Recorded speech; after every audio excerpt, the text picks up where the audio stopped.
Hello बच्चों, let's see the question and question says that a cycle in which the elements return to and are withdrawn from the atmosphere.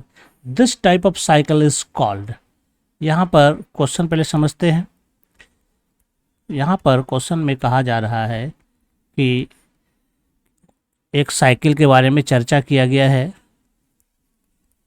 इस cycle में कहा जाता है कि जो एलिमेंट्स है यानी कि मिनरल्स, इसको जो है कहता है two and are withdrawn from atmosphere, यानी कि यह एलिमेंट्स क्या हो रहा है, यह एटमोसफेयर में जा रहा है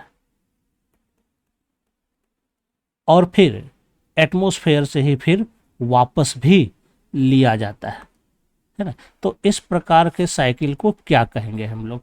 तो यहाँ पर मेनली हमें यह पता चल रहा है कि जो भी एलिमेंट है इसका जो मेन रिजर्वायर है, ठीक है, इस चूँकि यह एक साइकिलिंग है, मिनरल साइकिलिंग है, या कह सकते हैं बायोजियोकेमिकल साइकिल, है ना।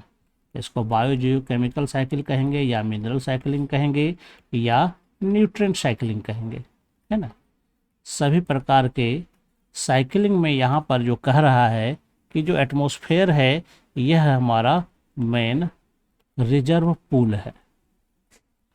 जो रिजर्व पूल है यहाँ पर वो है हमारा एटमॉस्फेयर है ना। यानी कि इसी एटमॉस्फेयर से क्या होगा, यह बायोटिक कंपोनेंट को मिलेगा और बायोटिक से वापस फिर से यह एलिमेंट निकल करके फिर से एटमॉस्फेयर में चला जाएगा।